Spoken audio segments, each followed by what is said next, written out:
¿Qué tal? Buenos días, por fin llegamos otra vez a una hora de fe, como todos los sábados de 12 a 1 de la tarde. Les acompañamos a cada uno de ustedes. Bienvenidos y bienvenidas a toda la mancha que nos están escuchando, a los grupos parroquiales de todas las parroquias de aquí del norte chico, también lo que abarca toda la región. Madre, buenos días.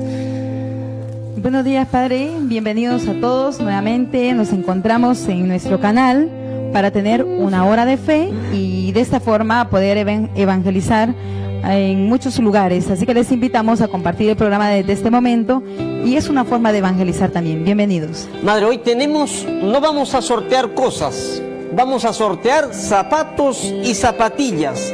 ¿Cuáles son las condiciones para que entres al sorteo de tus zapatos o tus zapatillas gratis? Aquí, Madre, una hora de fe regala zapatos y zapatillas a todas las personas con la única condición que compartan el programa Una Hora de Fe, compartan también la página GERCAT y hagan su comentario, porque tengo ahí un asistente que me va a ayudar para hoy mismo sorteamos los zapatos, Madre. Uy, qué buena sorpresa, qué bien. Entonces, así que todos a compartir y más que eso, también alimentarnos espiritualmente de este programa. Madre, vamos con la oración. Bien, vamos a ponernos en actitud de oración, donde quiera que se encuentren, en el trabajo, en la familia y cualquier actividad que estén realizando. Demos un minutito de nuestro tiempo para Dios y nos ponemos en sus manos, le pedimos su bendición y decimos en el nombre del Padre, del Hijo y del Espíritu Santo. Amén. Amén. Te damos gracias, Señor, por el don de la vida, por darnos la salud, por darnos trabajo, por darnos todo lo que podemos realizar, las fuerzas para este día. Nos ponemos en tus manos y te pedimos que dirijas nuestros pasos, que podamos hacer siempre el bien donde quiera que nos encontremos. Bendice nuestras familias, bendice nuestros hogares y a todas aquellas personas que se encomiendan también a ti, Señor. Te pedimos que tú que les conoces, dales aquello que estén necesitando en este momento. Todo esto, Padre, te lo pedimos por Jesucristo nuestro Señor. Amén. Amén. En el nombre del Padre, del Hijo y del Espíritu Santo. Amén. Madre, yo estoy debiendo un agua bendita que se ganó la vez pasada Maite Flores. Lo puedes recoger de la parroquia o de la tienda textil Fiat. Y también Andrea Morales, hoy día le voy a dar su rosario, que me va a esperar aquí en los estudios al final del programa. Y también le debo otro rosario también que se ganó a Jaime González. También hoy mismo voy a ir pagando mis trampas, Madre. Muy bien, Padre. Póngase al día porque la gente está compartiendo, así que todos los premios que van a salir en este día pueden ustedes escribirnos, bueno, con la condición de poder compartir el programa. Oye, Madre, el tema de hoy, vamos a reflexionar hoy cuál es el tema principal de toda esta semana que arrancó desde lunes hasta hoy, cuando Jesús dice que de lo interior del corazón, lo que hay en el corazón, habla la boca, dice Jesús. Toda esta semana, Jesús empezó el lunes con un problema grande contra los fariseos. El sábado, en la cultura judía, el sábado es un día muy solemne. El sábado no se puede hacer nada. Entonces Jesús comienza, yo no sé, pareciera que Jesús quiere contradecir a las leyes judías, porque se pone a curar específicamente en sábado. Entonces esa va a ser la bronca de toda esta semana, que Jesús irá desarrollándolo el tema, porque al final Jesús pondrá que la caridad está por encima de la ley. Padre, hay que tener en cuenta que en esta semana también Jesús tiene esa preocupación, ¿no? De que los fariseos se quedaron en la ley antigua, por eso es que ellos querían el sábado sí o sí guardarlo y no se podía hacer absolutamente nada. Pero sobre esas leyes antiguas viene ahora una ley nueva, que va a ser la ley que nos trae Jesucristo. Y esta va a ser pues la discusión entre Jesús y los fariseos de esta semana, ¿no? Donde les dice, bueno, esta ley existe, yo no la quito, pero yo voy a darle un cumplimiento diferente. A ver, Padre, cuéntenos cómo Jesús va a enfrentar ahora a los fariseos y le va a decir lo contrario de lo que ellos están haciendo, que ellos, claro, se quedaban con la ley antigua. Jesús trae ahora un mandamiento nuevo. Le dicen, mire, el evangelio de lunes arrancaba diciendo, ¿por qué haces en sábado? ¿Por qué curas en sábado si está prohibido?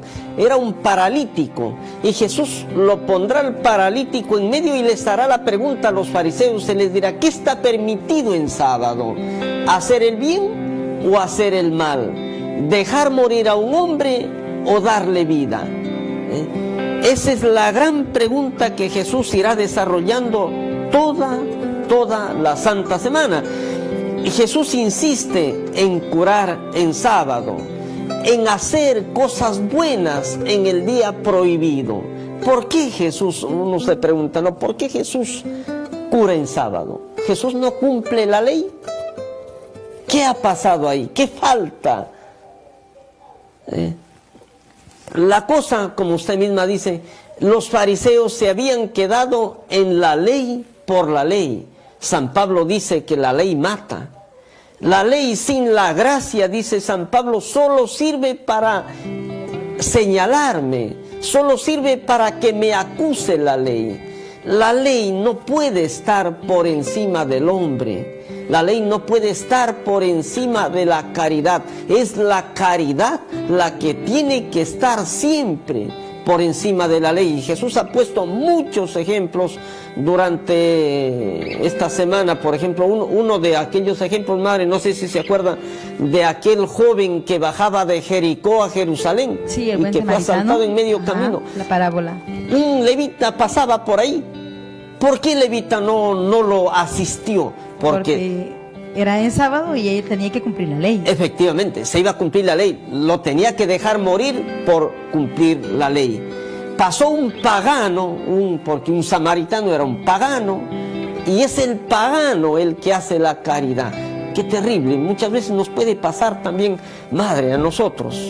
Sí, claro, a veces por cumplir dejamos, ¿no?, de lado ese nuevo mandamiento, ¿no?, que es la caridad, el amor. Y bueno, en la parábola del buen samaritano lo vemos muy palpable. Los que pasaron anteriormente lo miraron y pasaron de largo, pero ellos lo que querían y pretendían era cumplir la ley. Así es.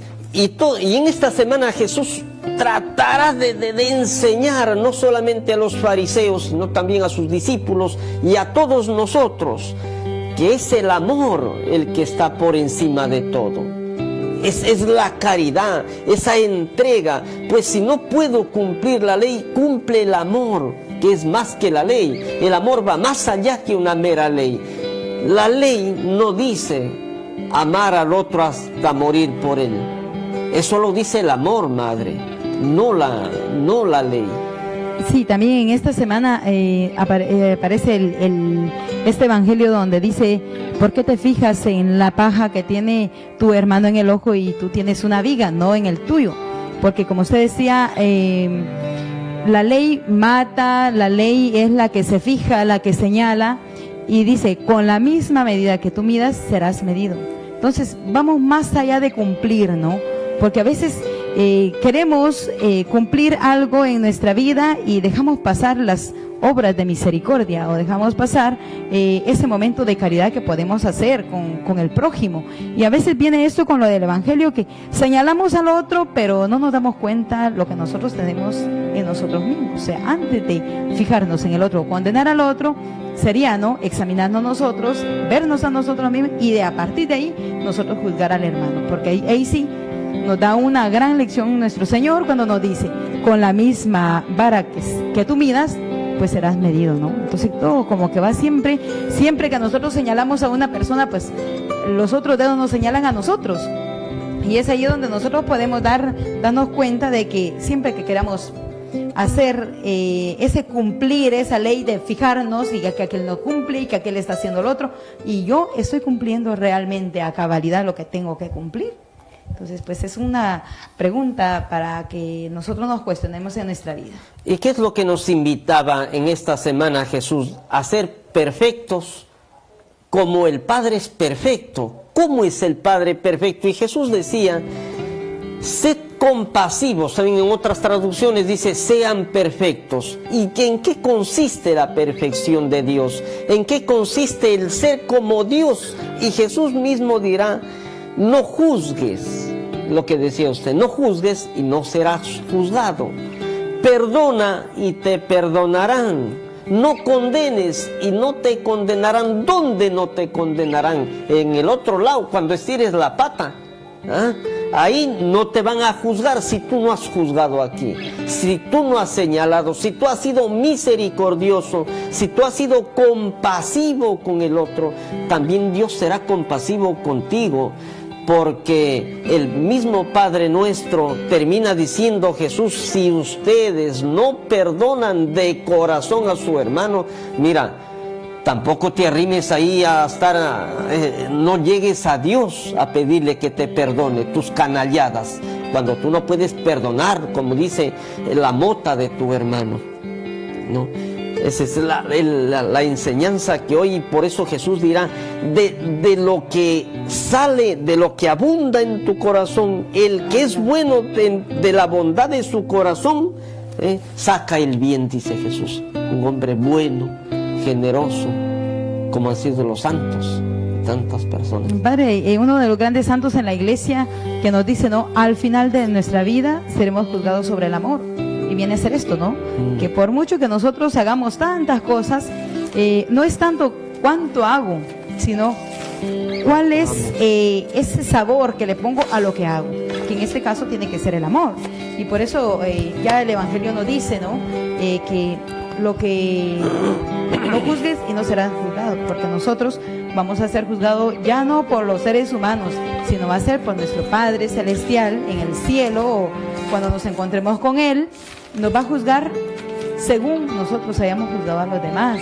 Y por eso creo que en nuestros tiempos es una de las cosas que nosotros vemos tanta guerra, tanta discordia, tantas divisiones en la familia, porque no hay amor. ¿Y por qué no hay amor? Porque no hay Dios en el centro. Pues el mismo Evangelio lo dice, de lo que hay en el corazón, de la abundancia del corazón, habla la boca. Ahora podemos preguntarnos o preguntarle al que esté cerca de nosotros, ¿de qué hablas? Dime de lo que hablas y te diré cuánto hay de Dios en tu corazón. Entonces vamos a esto, que en esta semana Jesús tiene esta discusión con los fariseos que quieren pues nada más dar un mero cumplimiento. Cumplen y mienten, ¿no? Porque durante la semana también vamos a ver cómo estos fariseos se dedican a cumplir, porque eso está mandado por la ley, pero era una ley mosaica, una ley antigua. Jesús les dice, no, yo he venido para darle un cumplimiento distinto, lo contrario de lo que ustedes ahora están practicando. Y ahora hacía referencia un poquito al Padre, de la oración del Padre Nuestro.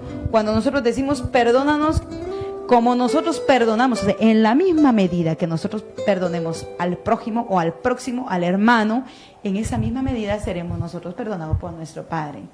Y bien, vamos ahora con que el amor, la misericordia está sobre la ley. Esa es la nueva ley de este tiempo, la ley del amor, ¿no? La ley de Jesucristo. Bien, el tema de este día, de este sábado, Padre, ya usted decía, es el tema de la iglesia. Es un tema muy grande.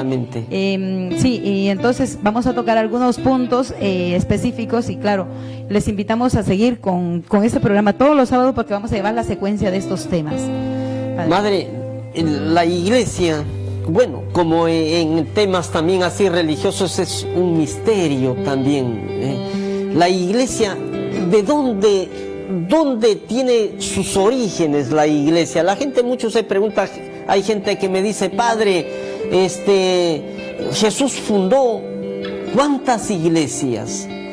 ¿De dónde viene la iglesia? ¿De dónde sale la iglesia? ¿De dónde brota la iglesia? Madre, la iglesia en primer lugar ha salido, brota del mismo seno de la Santísima Trinidad. La iglesia no es verdad que se ha insertado en el mundo, pero la iglesia no es de aquí. Brota desde el mismo seno de la Santísima Trinidad. ¿Y cuándo? Antes de la creación del mundo, Madre. La iglesia, nos hablan los grandes teólogos, Lagaria es uno de los grandes teólogos, profesor en la Gregoriana de Roma, desarrolla el tema de la iglesia muy bonito. Sí, nos dice, ¿no?, que Dios no tiene principio ni tiene fin. O sea, esa creación de la iglesia viene de antiguo, o sea, desde siempre, ¿no? Entonces, como dice el Padre, van a ser desde el seno de la Trinidad. Cuando Dios dice, hagamos al hombre, no dice, bueno, yo como padre voy a hacer al hombre a nuestra imagen y semejanza. No, ya en el Génesis nos dice, hagamos, ¿no? Hagamos, pues sabe que es un conjunto, este conjunto de tres, ¿no?, que es el Padre, el Hijo y el Espíritu Santo. O sea, no es, a ver, quiero que me entiendan, no es que la iglesia nazca como tal desde el seno de la Trinidad. En el seno de la Trinidad se da la idea, ¿no? La idea, pero no concretizada. En filosofía se llama, hay cosas en acto y cosas en potencia. Yo tengo este celular en acto.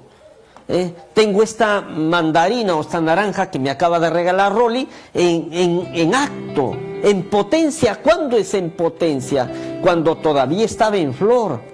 O sea, la iglesia sí ya estaba en potencia, es decir, en la mente de Dios ya estaba la iglesia, en la mente de Dios, pero se va a ir concretizando, es un proceso largo hasta que comience la iglesia y aún hasta nuestros días. La segunda etapa se va caracterizando o concretizando con la encarnación, cuando el Padre envía al Hijo a la tierra con una misión, madre, con la misión de fundar una iglesia. Y ese lo vemos en todos los evangelios, que Jesús tenía esta intención de fundar esta iglesia. ¿Por qué? Porque Jesús viene enviado por el Padre con esta misión concreta, instaurar el reino de Dios. Pero, ¿cómo? ¿De qué manera? Creando la iglesia, instituyendo la iglesia. Los primeros albores se dan con el inicio de la predicación de Jesús. El reino, ¿se acuerda cuando dice, el reino de los cielos está cerca? E inmediatamente Jesús llamará a un grupo de personas. ¿Para qué? Para instruirles, para que estén con Él. Como dice San Marcos, los llamó en primer lugar para estar con Él, y en segundo lugar para enviarles a predicar. Padre, en esto de la fundación de la iglesia, como usted dice, ¿no?, ya ese acto de amor de Dios que quiere manifestarlo, lo va a concretizar en la creación de todo, ¿no?, de la creación, pero específicamente ese amor es lo que va a querer manifestar no solamente en la creación, sino que, como usted dice, Padre, en la encarnación, ¿no? Ahí ya empieza a hacer visible el amor de Dios a través del Hijo, ¿no, Padre? Y cuando viene la encarnación que establece, ¿cuál va a ser el fin de ese venir de Jesucristo? Es establecer el reino, su reino de amor en la humanidad. Así es, llamó a 12, dice San Marcos, llamó a 12 discípulos, subió a la montaña, se pasó toda la noche en oración, dice, lo concretizará San Lucas, y Marcos dirá, llamó a los que él quiso, y llama con una sola misión, estar con él, dice San Marcos, y luego enviarlos a predicar, porque tiene razón, porque ¿de qué vas a hablar si no conoces a Dios? La predicación, la iglesia se predica o se caracteriza por llevar el evangelio al mundo, pero primero hay que tener este encuentro personal con el Señor. En Cesarea de Filipo, madre, es la primera, ya es como la semilla en que Dios ya da a conocer específicamente que Él tiene esta intención de fundar la iglesia, y lo dirá en concreto cuando le dice a Pedro oficialmente, y lo nombra a Pedro como cabeza de la iglesia, Mateo 16, 18 al 19, le dice, yo te digo que tú eres Pedro, porque Pedro no se llamaba Pedro, se llamaba Simón. sino que Pedro significa piedra, significa roca. Yo te digo, le dice, de un hombre frágil que eres, yo te hago roca, y sobre esta roca edificaré. Bonito, hay que leer bien el Evangelio, porque a veces, ¿cuántas iglesias? Jesús ha fundado iglesias, no ha fundado iglesias. Sobre esta roca edificaré mi iglesia. Es en singular, no es en plural. En única. Así es. Ahí vamos a contemplar, Padre, también esa nota de la iglesia donde Jesús dice, sobre ti edificaré mi iglesia, no mis iglesias, porque ahora pues uno dice, yo pertenezco a tal iglesia, yo voy a esta otra, y tantas iglesias en el mundo. Bueno, pero la única y verdadera va a ser esto, y el texto bíblico ya nos los confirma, ¿no? En Mateo 16:18, mi iglesia. Entonces, ahí venimos a ver lo que es la fundación de la iglesia sobre Pedro, ¿no? Y vamos a ver la figura del Papa. ¿Quién es el fundador de la iglesia entonces? Es Jesús, no es Pedro. Que lo funda sobre la roca que es Pedro es distinto, pero lo funda ahí, pero el fundador es Jesucristo, ¿no? Y además le dirá, mire, esto es lo que se ha visto en toda la historia de la iglesia madre, porque ha habido muchísimos emperadores, muchísimos gobernantes que han querido destruir la iglesia y no han podido jamás. Le dice, los poderes del infierno no la derrotarán. Te daré las llaves del reino de los cielos. Lo que ates en la tierra quedará atado en el cielo, y lo que desates en la tierra quedará desatado en el cielo. Jesús funda la iglesia sobre 4 notas fundamentales, que son, ya lo habló usted, que es la iglesia es una, porque ya lo dijo Jesús, edificaré mi iglesia, es en singular. La intención de Jesús es su iglesia, que todos sean uno, dice el Evangelio de San Juan también. Es santa, otra nota, es una santa porque su fundador es santo, Jesucristo es el Dios, el todo santo. Católica porque es universal, es para todo el mundo, no solamente para el pueblo judío. Vayan a todo el mundo y anuncien el Evangelio. Por eso es católica. Católica no es un título. Católica significa universal, para todo el mundo. Es una, la iglesia, católica, apostólica, ¿no? Porque se funda bajo los apóstoles, sobre los apóstoles, porque lo funda sobre los apóstoles, y como cabeza de esa iglesia lo pondrá a Pedro. Qué interesante, Padre, este tema de la fundación de la iglesia, porque vemos ahí cómo Jesús elige, pues, no los grandes de aquel entonces, no esas personas que tenían grandes conocimientos, títulos, y pues para eso pudo haber escogido a aquellos grandes maestros de la ley que conocían bien las Escrituras.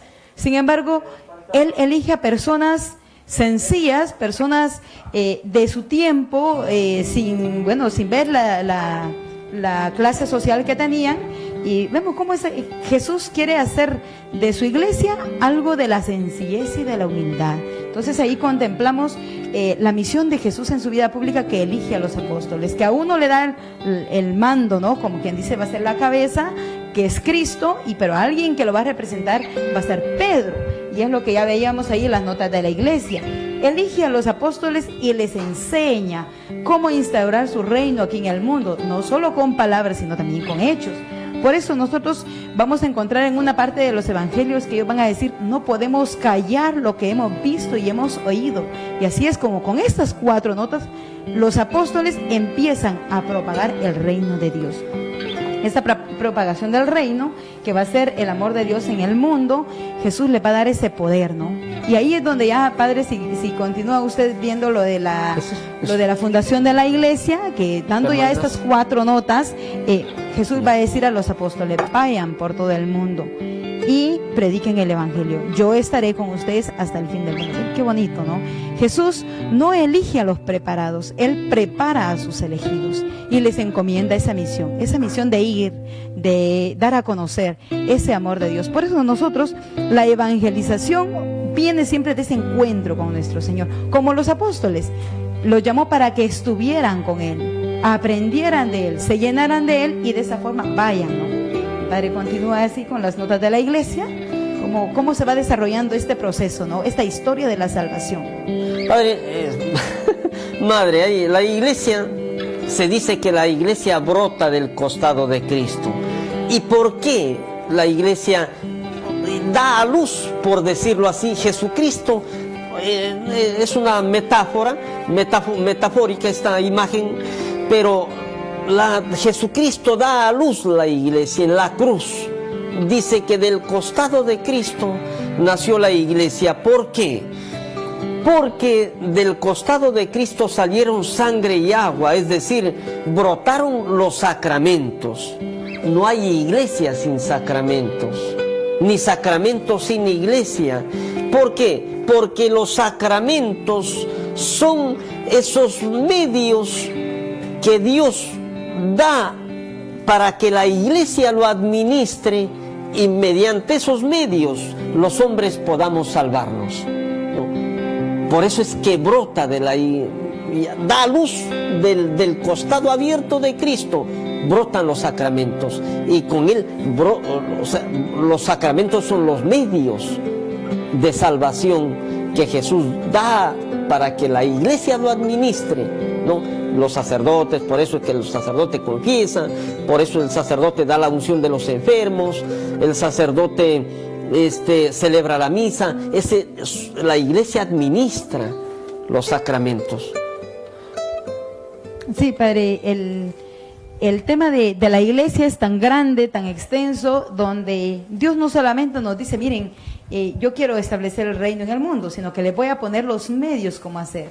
Entonces, este medio de salvación va a ser ahora los sacramentos, instituidos por Jesucristo en nuestra iglesia.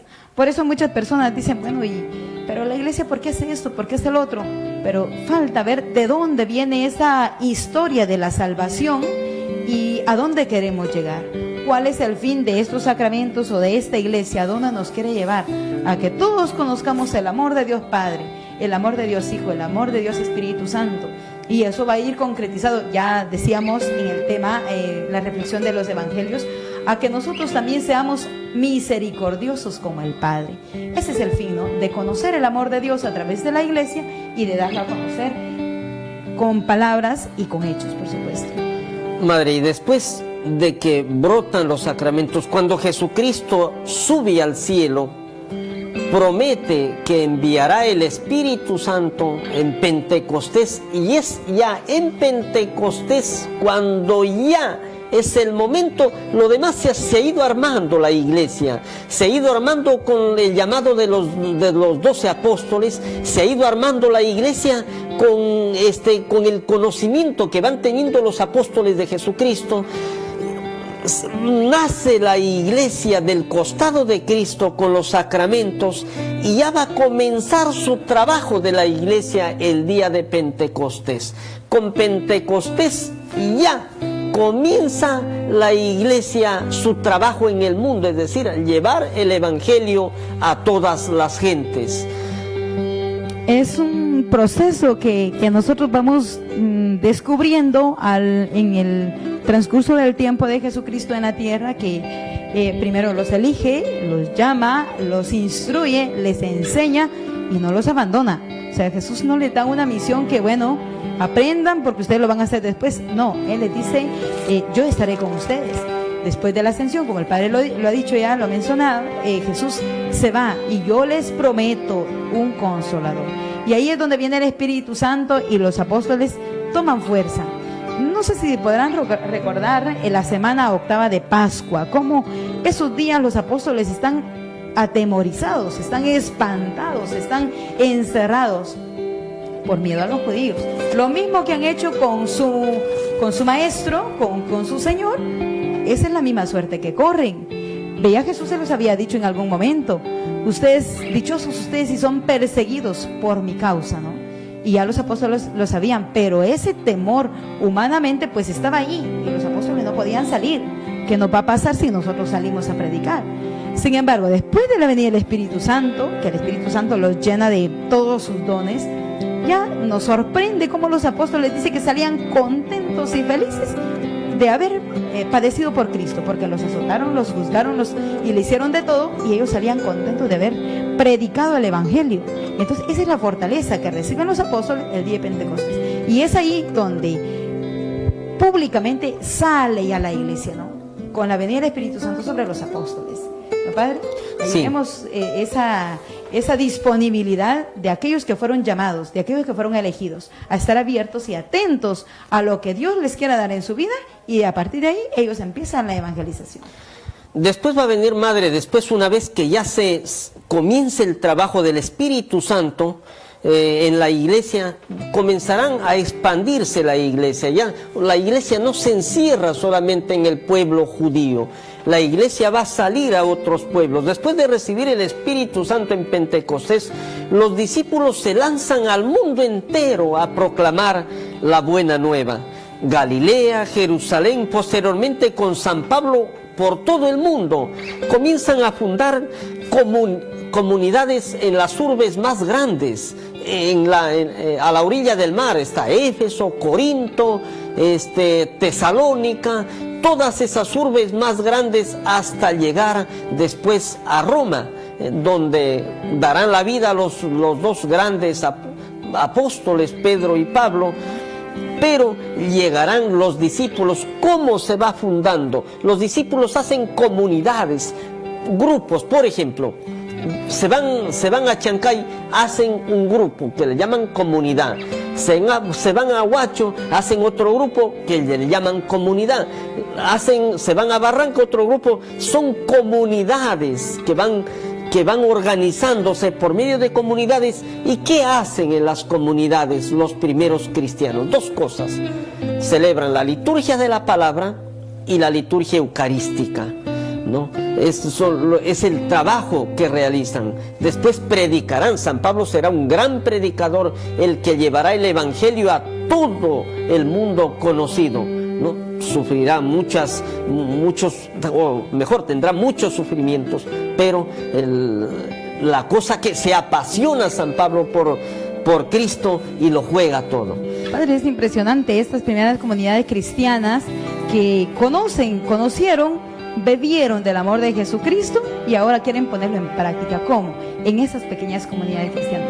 Dice que las primeras comunidades cristianas tenían un solo corazón y una sola alma, sentían lo mismo, o sea, ese amor era para todos, ponían todo en común. Y qué bonito que no solamente era aprendimos del maestro cómo es amar y nos quedamos ahí, no, ellos ya lo practicaban en esa vida comunitaria, en esas pequeñas comunidades cristianas donde se reunían para celebrar, el Padre ya lo ha dicho usted, la liturgia de la palabra, que era aquellos textos antiguos que nos dice Dios, que nos habla, que nos manda, y ellos ya lo concretizaban con el hecho de celebrar también la Eucaristía, la fracción del pan, le llamaban ellos, para alimentarse de ese pan ya eucarístico. Era ya la presencia de Cristo cuando les ha dicho: yo estaré con ustedes hasta el fin de los tiempos. Ese Jesús les va acompañando en el transcurso de su vida, y es ahí donde ya los apóstoles salen, y ahí encontramos ya una etapa, bueno, la primera etapa también que conocemos, la etapa de la iglesia, la iglesia apostólica fundada sobre los apóstoles.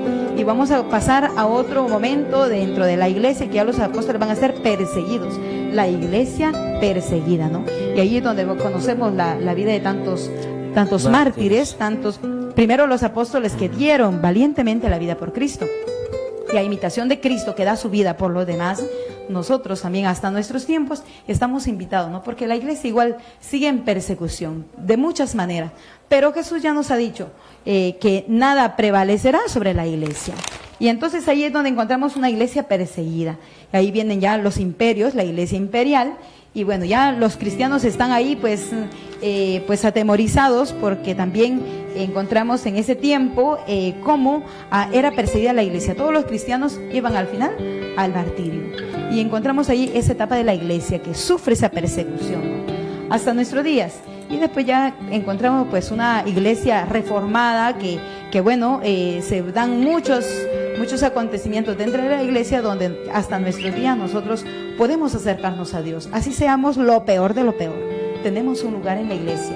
Es como las partes del cuerpo, ¿no? Cristo es la cabeza y nosotros esa parte del cuerpo que tenemos una misión, tenemos un lugar, tenemos una misión que desempeñar, que lo que usted no haga, nadie lo va a hacer, porque su misión es única en el cuerpo místico de la iglesia, el cuerpo místico de Cristo. Madre, uno de los acontecimientos también que obligó a los apóstoles, o no solamente a los apóstoles, sino a los seguidores de Jesucristo, a salir y expandir el Evangelio, fue la destrucción de Jerusalén en el año 70, cuando el general Tito, Vespasiano, fue padre de Tito, lo mandó a su hijo a destruir Jerusalén. Entonces los cristianos ya conocían cuándo los signos que Jesús les había dicho, cuando iban a destruir Jerusalén. Entonces salen a refugiarse en otras ciudades y salen y llevan ahí también el Evangelio. Son como dijo usted, no fue fácil los primeros albores de la evangelización. Son perseguidos, calumniados, azotados, llevados al circo romano, quemados vivos, dados a las fieras. Son muy perseguidos. Ellos no celebran la Eucaristía. Los primeros cristianos no celebran la Eucaristía con toda libertad como lo hacemos nosotros. Celebran en catacumbas. Catacumbas son huecos, hacían huecos igual que las ratas por debajo, hacían grandes espacios y ahí celebraban la Eucaristía, pues, con el miedo de que en algún momento los puedan encontrar los que los perseguían y los mataban. Y de hecho murieron muchísimos mártires, ¿no?, que entregaron la vida por Jesucristo. Después ya vendrá una época ya más o menos entre comillas de paz, en el 313, con Constantino, ¿no?, con el decreto, con el edicto de Milán, conocido como la tolerancia del cristianismo. En este tiempo, Padre, vemos la valentía de los primeros cristianos, los primeros que siguen esas enseñanzas, y también el ejemplo de los apóstoles, que donde quiera que se fueron, porque sabían que iba a ser destruida Jerusalén, donde quiera que iban, hacían su pequeña comunidad. Qué bonito sería que usted, yo, en el trabajo donde vamos, siempre oremos de Dios, no tengamos miedo. Yo sé que a veces en la familia, nuestra misma gente, nuestra misma familia son los que nos critican, que porque estás hablando de Dios, otra vez con la Biblia, otra vez hablando de la iglesia. Pero esas son las persecuciones. Donde quiera que usted vaya, como los primeros apóstoles, llevemos ese evangelio. Y así es como hasta nuestro día nosotros conocemos a Jesucristo.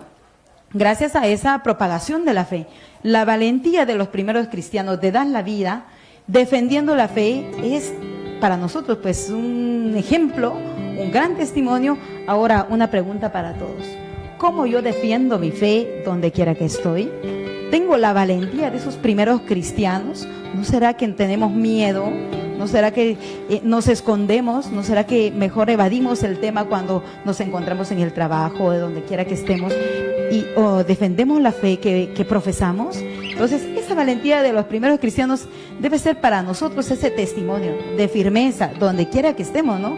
De dar a conocer a Cristo, así sean las persecuciones. Si nosotros viviéramos en el tiempo de estos primeros cristianos, tendríamos la valentía de ellos si nos van a perseguir, nos van a azotar, nos van a calumniar, nos van a criticar, ¿estaríamos felices y contentos de sufrir por nuestro Señor Jesucristo? Esa sería una buena pregunta para todos. Madre, en el 313, o sea, 313 años de persecución vivió la iglesia, porque en el 313 Constantino dio la libertad religiosa, como una tolerancia, le llamaron, tolerancia del cristianismo. Se estableció la libertad de la religión en el Imperio Romano. Roma dominaba en aquel entonces, dando fin a las persecuciones. Ahí termina las persecuciones y en el año 380 se decreta como religión oficial del Imperio Romano al cristianismo. De ahí vendrá, ¿no?, esta gran paz. Pero ¿qué es lo que caracterizó a los primeros cristianos, a la iglesia? que fundó, la nueva forma de vida, ¿no? El amor a plenitud, o sea, el amor hasta dar la vida por el otro.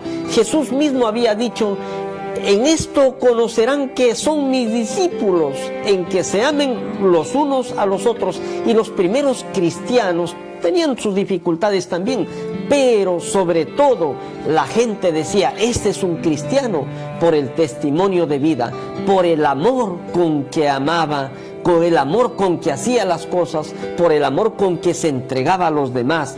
Eso es lo que distinguía a un cristiano de un pagano. Padre, precisamente el tema de hoy, el evangelio de este día dice: por sus frutos lo conocerán. Y el mismo Jesús dijo, ¿no? Por esos frutos que tú des te van a conocer. Y bueno, aquel cristiano, miren cómo se ama. Las primeras comunidades cristianas era el amor el que los caracterizaba. Y como usted, Padre, dice, el testimonio, ¿no? Por eso se conoce un cristiano. Ahora, donde nosotros nos movemos, donde nosotros trabajamos, ¿por qué nos conocerán? ¿Será que es ese amor al prójimo, esa generosidad que nos mueve, ese hacer el bien, por eso nos distinguen y nos conocen? Qué bonito el evangelio de este día, para que le pongamos mucha atención. Por sus frutos lo conocerán. El fruto malo el árbol malo da frutos malos, y el árbol bueno da frutos buenos. Nosotros, ¿qué fruto damos? ¿Cuál es el mensaje que llevaban los primeros cristianos? El reino de los cielos está cerca. Predicaban a un Jesucristo muerto y resucitado. Y no solamente predicaban a un Cristo muerto y resucitado, sino que decían: nosotros somos testigos de esto. ¿Cuál era la forma? Ya dijimos que se reunían en pequeños grupos que le llamaban comunidades. ¿Cuándo se reunían los cristianos? ¿Qué día empezaron a reunirse? ¿Los martes? No. Se reunían el primer día de la semana, pues llamado Die Domine, es decir, el día del Señor. Decía, el primer día, al ponerse el sol, se reunían a celebrar las dos cosas: liturgia de la palabra y liturgia eucarística. Es lo que caracterizaba, para que a veces la gente se confunde. No, las religiones, las iglesias no son iglesias. Los protestantes, Martín Lutero viene en 1523, o sea que 1523 años después. Los anglicanos vienen en 1540, más o menos por ahí, se divide en Inglaterra. Después se divide la iglesia entre Oriente y Occidente, también años después. ¿Cuándo nacen los musulmanes? Los musulmanes nacen muchísimo después, más o menos 400 años después, nace Mahoma, pero no es que Jesucristo fundó iglesias, ¿no? La gente también dice: pues sí, pero todas las iglesias hablan de Dios. Yo siempre les digo: sí, pero hay una gran diferencia entre ser católico, ser musulmán, ser judío, aquí no tenemos la plenitud. Aquí en la Iglesia Católica tenemos los medios para salvarse. Si quieres salvarte, aquí tenemos los medios. ¿Que no se van a salvar en otras religiones? Puede ser que sí, ¿no? Si cumplen la ley natural. No podemos decir que solamente aquí sí, pero aquí están todos los medios. Es decir, más fácil es salvarse aquí, en la Iglesia Católica, que en otras religiones. Sí, Padre, porque aquí esta es la fuente, ¿no? La fuente, la Iglesia Católica.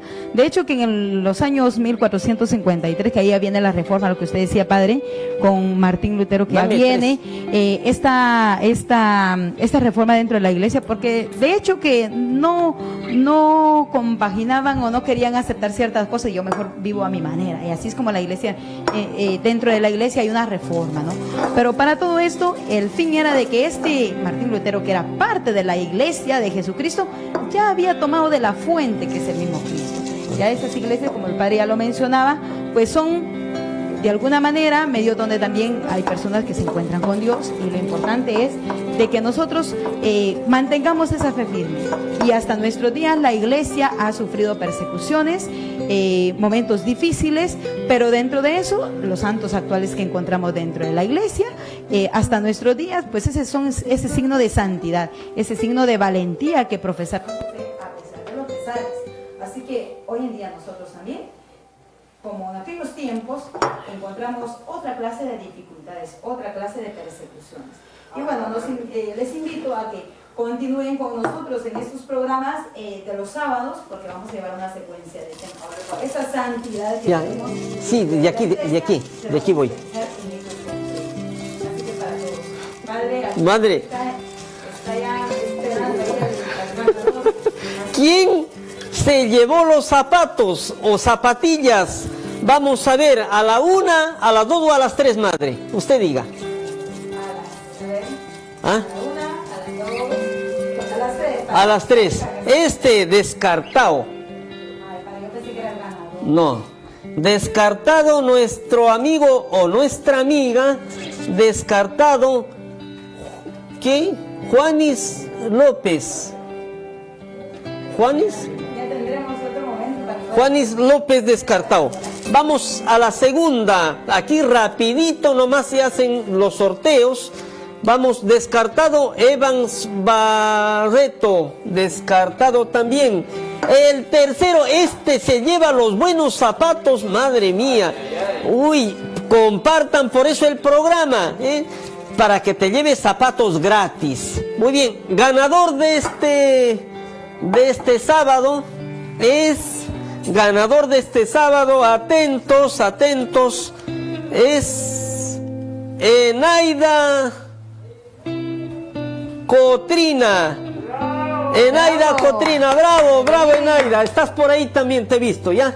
Lo reclamas el vale de la parroquia, ¿ya? De la parroquia o de la tienda de Fiat. Muy bien. Todos los domingos síganos porque hoy tenemos más programas para hablar más de los santos, hablaremos de los mártires, hablaremos de las religiones también, madre. Sí, y también. El próximo sábado nos encontramos. Por favor, Rosario, que me está esperando ya a la salida, Andrea Morales, Jaime González y también el agua del Jordán para Maite Flores. Muy bien, que Dios los bendiga, madre. Despídase, yo también me despido. Bueno, muchísimas gracias por estar con nosotros en esta mañana. Y bueno, un saludito muy especial para Bodas de Caná. Mañana es el Día de la Familia. Este gran grupo que Dios ha dado esa su bendición en las familias. Mañana es el Día de la Familia, así que para el grupo de Bodas de Caná de distintas parroquias, un saludito especial y nuevamente agradecerles por estar en sintonía con nosotros. Estos son medios de evangelización, así que les invitamos a compartir siempre el programa Una Hora de Fe. Un saludo especial a Círculo Bíblico, Infancia Misionera y bueno, a todas las personas que nos están viendo. Gracias por estar con nosotros, un saludito y bendiciones. Gracias también a nuestro amigo Gerson, la zapatería Hercat, que nos regala a todos, dejando un sábado, zapatos y zapatillas. Que Dios los bendiga. Aquí está nuestro amigo Gerson, cerquita. Otro día lo presentaremos a él. Muy bien, que el Señor les bendiga. Hasta el próximo sábado, si Dios quiere. Muy bien, y pilas y contentos. A pesar de todo, hay que sonreír. Muy bien, Dios los bendiga. Chao.